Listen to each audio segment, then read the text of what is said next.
네, 산골의 아침. 오늘 말씀은 히브리서 11장 21절 말씀입니다.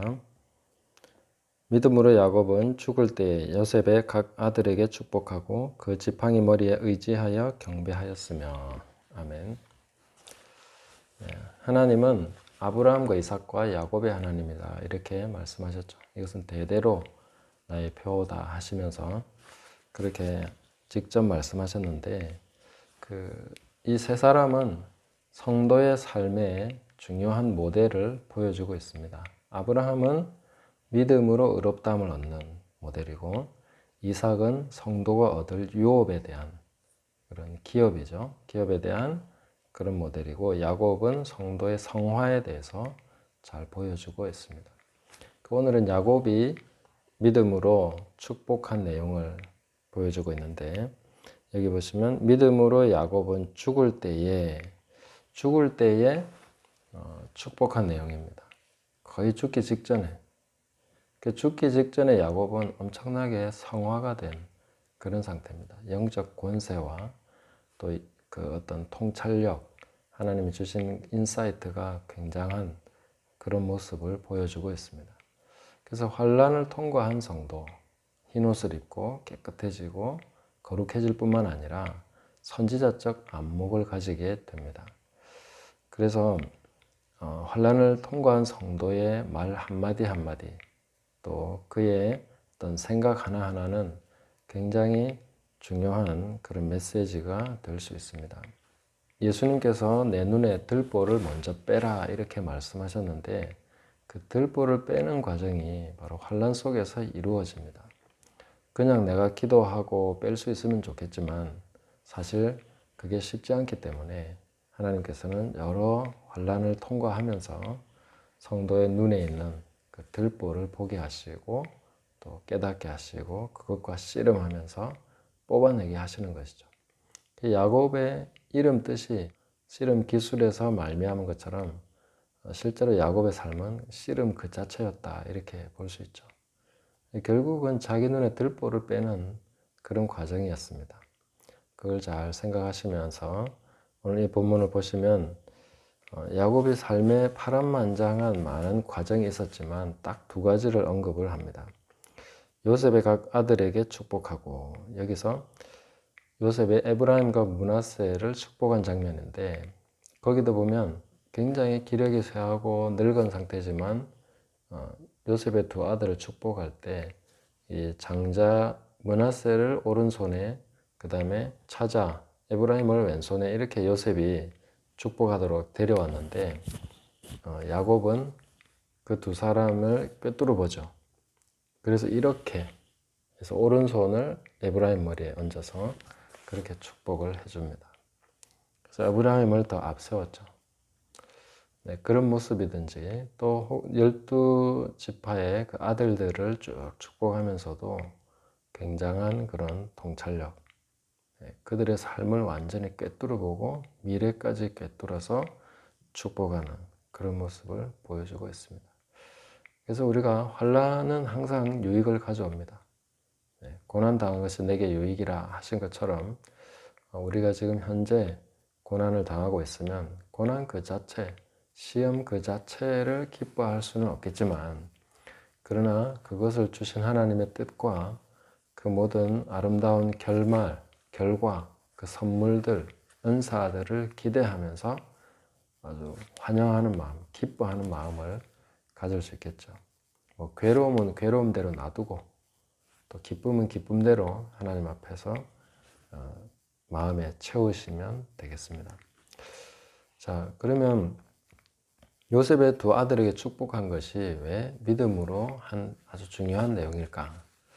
우리가 12지파는 신약시대에 와서 12사도로 다시 세워지는 거 우리가 알고 있습니다.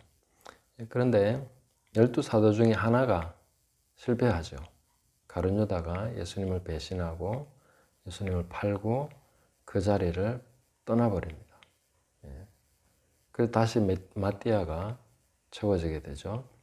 그런 것이 이 구약에서 그대로 야곱이 시행하고 있는 것입니다.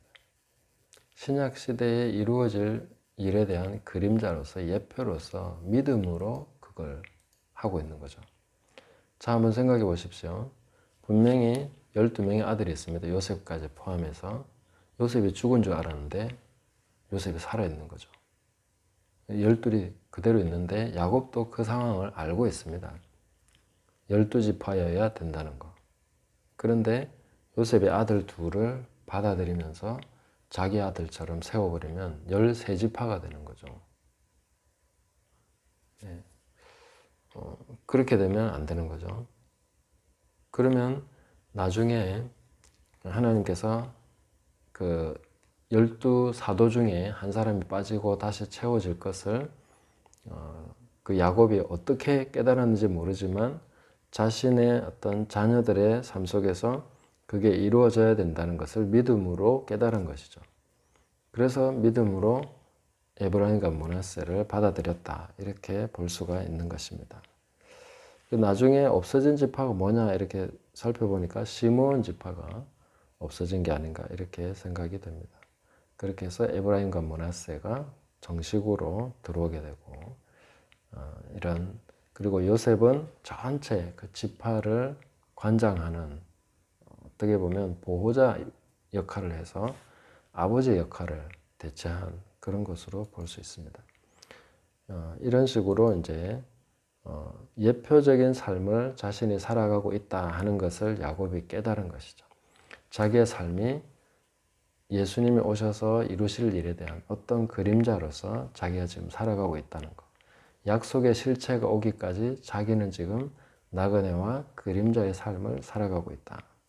그것을 믿음으로 표현한 것이 죽을 때에 요셉의 각 아들에게 축복한 것이다, 이렇게 볼 수 있는 것입니다.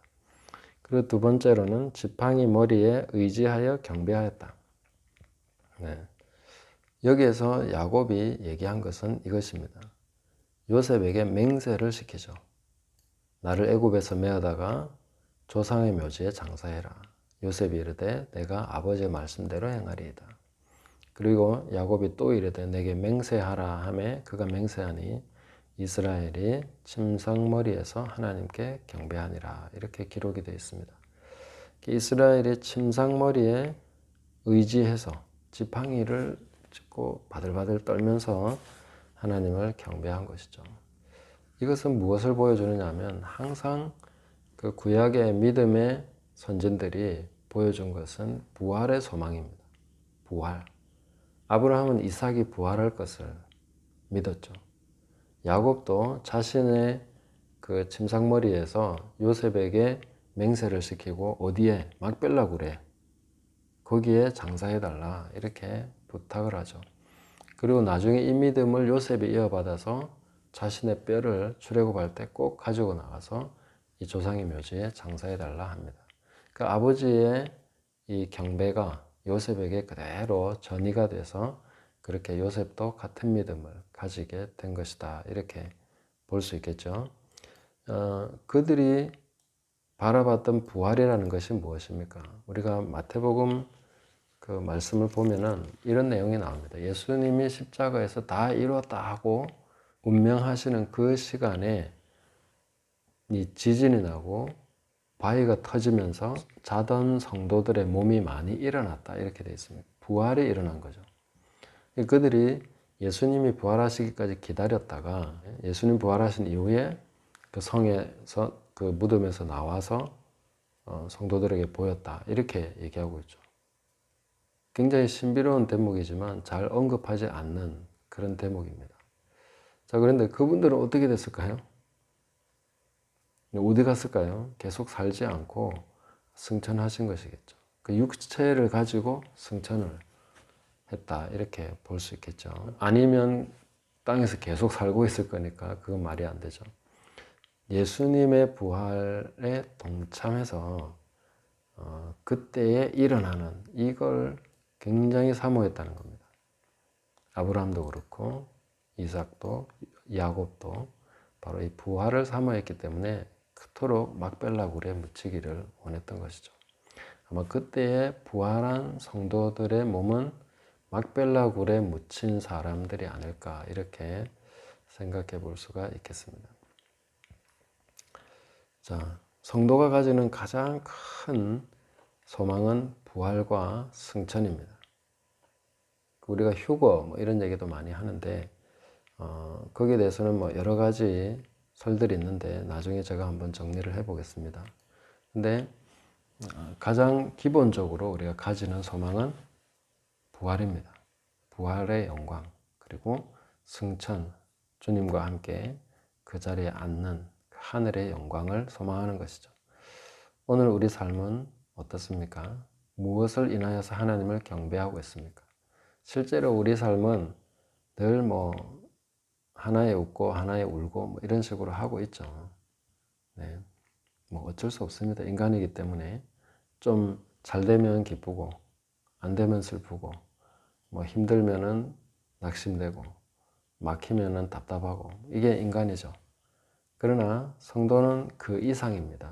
우리가 하나님을 경배하는 것은 그냥 잘 되고 채워지고 형통하고 뭐 다 뚫어지고 치유되고 그런 식으로 해서 경배하는 것도 맞습니다. 그렇지만 가장 우리가 마음속 깊이 하나님을 경배해야 되는 것은 부활의 소망, 하나님이 우리에게 약속해 주신 이 영광의 부활, 이 소망을 인하여서 우리가 하나님을 찬양하고 경배해야 된다 하는 것을 꼭 기억하시면서 우리 삶 속에서 경배는 믿음으로 하는 것이지 상황으로 하는 것이 아닙니다.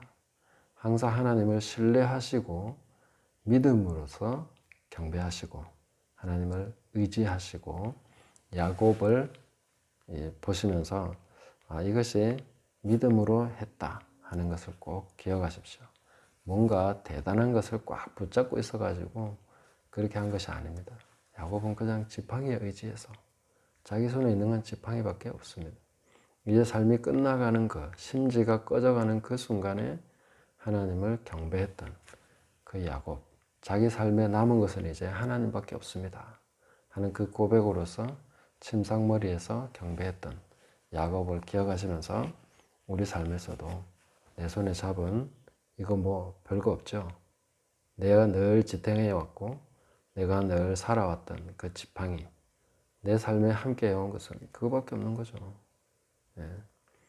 그걸 의지해서 하나님을 경배했다 하는 것을 꼭 기억하시면서 침상머리의 경배처럼 우리가 아무 힘이 없고 지치고 고단하고 뭐 쓰러질 것 같은 그런 상황 속에서도 하나님을 경배하는 삶을 믿음으로 경배하시기를 예수님의 이름으로 축복합니다.